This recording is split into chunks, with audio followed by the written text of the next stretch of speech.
CUPP launches multiple offensive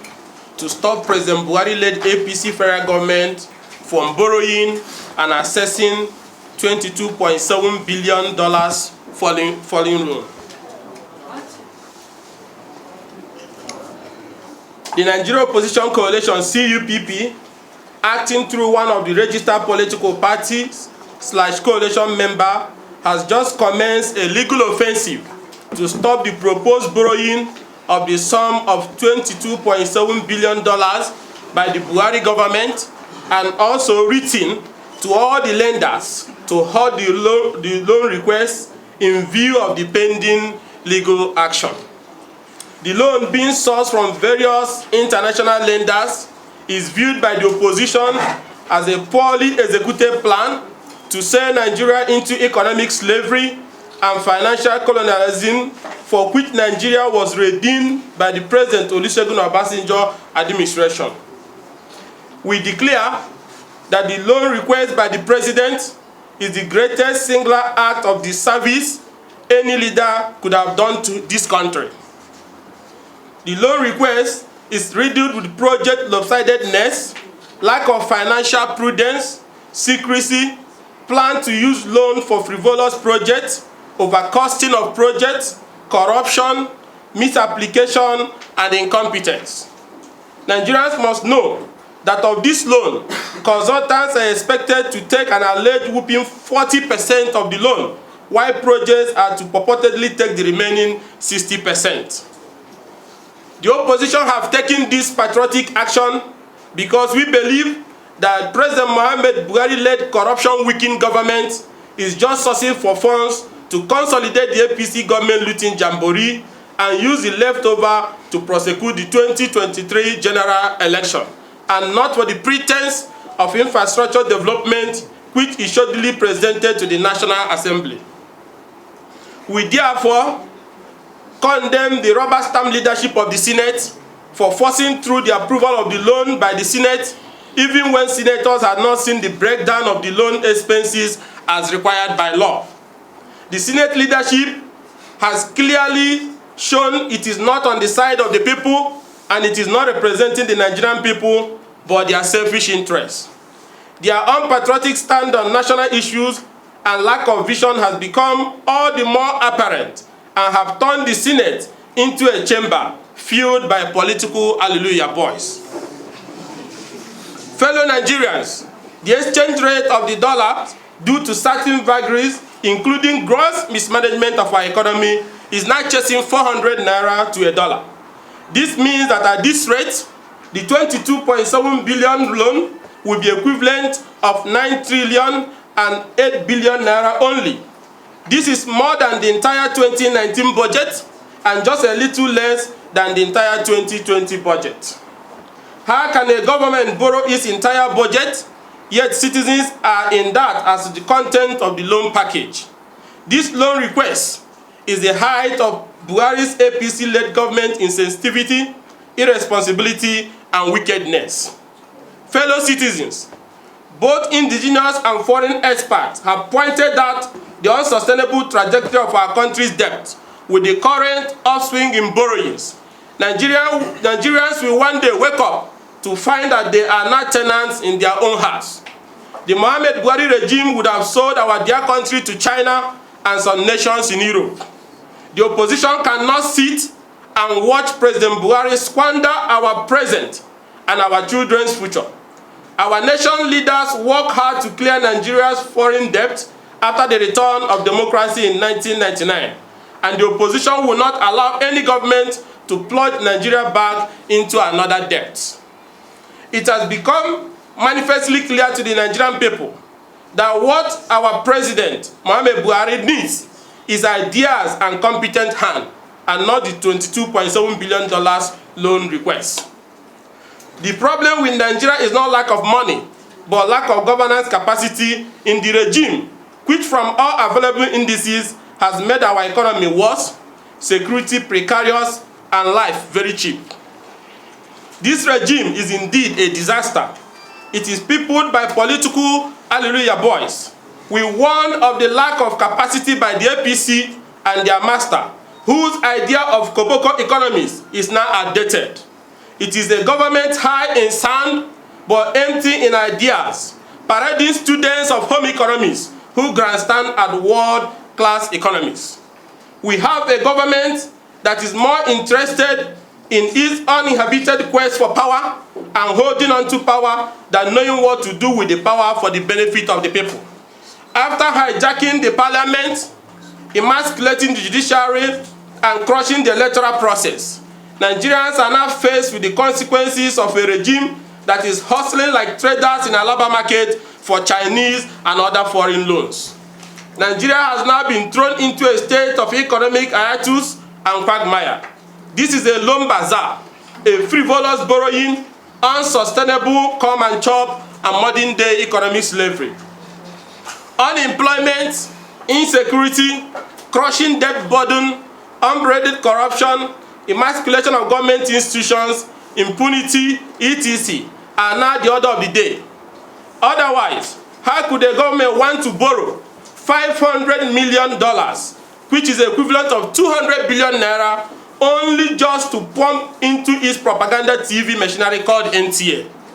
This is a television station that is not commercially viable, but only carries government propaganda, which the government does not even pay for. What then is the business plan for the recovery of this loan, or is the government comfortable to tell Nigerians that citizens should pay for their propaganda? Let NTA be made viable by airing other views, and they will generate revenue like AIT, TVC, Channel, STV, and other TV stations. Allowing the loan will be condoning evil, most especially under a government which budgeted only about $500 million for its education sector, despite having over 15 million out-of-school children, is earmarking the same amount for just propaganda machinery upgrade. In view of the above, we call on the House of Representatives to redeem the image of the Nigerian Parliament already compromised by the Senate and serve as the true representative of the people by officially rejecting the dangerous loan request or ensuring the proposal is revisited by ensuring project balancing, removal of the frivolous items that cannot repay the loan, removal of the outrageous alleged 40% payable to consultants, and eventual reduction of the amounts, and setting up a mechanism to monitor the disbursement. All items that are not economically viable should be removed. In short, the House should focus more on the loan being rejected because it is economically evil. Nigerians must rise and stop General Buhari and his APC political Hallelujah boys from plunging Nigeria into her worst economic crisis and bankruptcy. Furthermore, in view of the lopsidedness of the project, the frivolous nature of some of the projects, the lack of evidence of the economic viability of the project, inflated costs of the project, lack of competence and transparency to monitor the loan disbursement, over bloated costs to consultants, the Nigerian Opposition Coalition CUPP, in pursuit of public interest of Nigerians, including the unborn generation, who are the ones largely to pay for the avarice of this government, today launch multiple legal offensives with public interest suit filed at the Federal High Court, seeking to stop the move by President Buhari-led federal government to borrow away the future of Nigeria and sell Nigeria into economic slavery and irredeemable financial hiatus with the 22.7 billion loan plan. The opposition has also written letters of petition to the foreign lenders to halt the process of continuing the consideration for the $22.7 billion loan. We have warned the foreign lenders to save their money for now and await the outcome of the court action, which we believe will put paid to this fiscal irresponsible move. Also, in view of the pendency of the action in court and in total deference to Nigerian judicial sovereignty, we warn the foreign lenders, including their brokers and briefcase lobbies, to suspend all actions pending the final determination of the suit challenging the legality of the loan. And in the event of default or disrespect to our laws, which amounts to contempt, the opposition, if and when we come to power in 3 years, will not honor a borrowing bazaar that was consummated during the pendency of an action in court. they can go ahead and give Buhari the money if they have free money to throw away. We have sued the federal government and the National Assembly in a separate suit,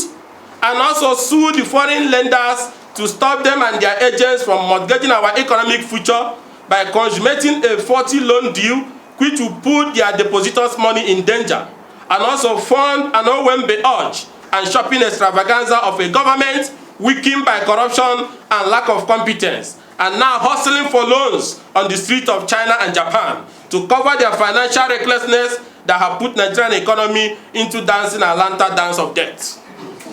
We have asked the court to grant the following prayers: a declaration that, having regard to the provisions of Section 17, Section 20, Section 21, Section 22, and Section 27 of the Debt Management Office Establishment Act, the first and second defendant being the federal government and President Buhari, while acting in concert with the third and fourth defendant being the Attorney General of the Federation and Minister of Finance, cannot undertake any external loan or borrowing on behalf of the Federal Republic of Nigeria without adhering to the National Borrowing Program for the succeeding financial year, as may be presented before and duly approved by the National Assembly. A declaration that it is unconstitutional, unlawful, and ultraviolates the executive powers of the President to undertake to borrow external loan or participate in the negotiation and acquisition of any external loan without proper legislative framework and approval of the National Assembly in an openly debated, considered, and deliberated session of the Parliament, where the details of such external borrowing, project financing, and projected repayment modalities will be openly debated and considered by the legislature.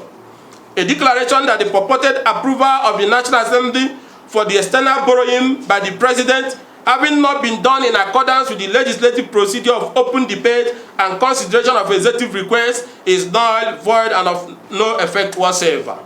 A declaration that the exercise of the executive powers of the President vis-à-vis the acquisition of external loans and its expenditure on any project cannot be carried out in a lopsided manner without taking into account the interests of all the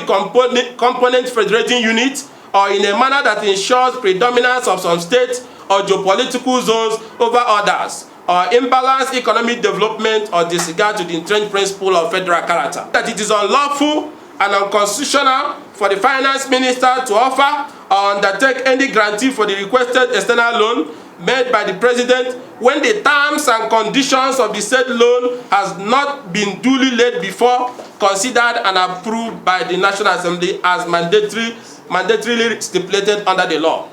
A declaration that the action of the President, the Attorney General, and the Finance Minister in undertaking to borrow external loans or participating in the negotiation and acquisition of any external loan without complying with the mandatory provisions of the law with regard to the specification of the cost benefit, the economic and social benefit to which the borrowing is intended to be applied, viability/feasibility tests on the sustainability of the borrowing and project financial, as well as loan repayment projection, is unlawful, contrary to the intent of the law, and therefore null and void.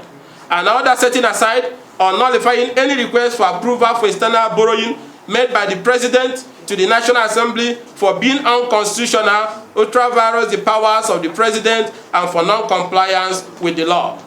Lastly, an order of courts setting aside or nullifying the request for external loan/borrowing made by the President for fundamental failure to specify the cost benefit, the economic and social benefit to which the borrowing is intended to be applied, viability and feasibility test on the sustainability of the borrowing and project financial, the loan repayment projection, as well as for being lopsided and in breach of federal character.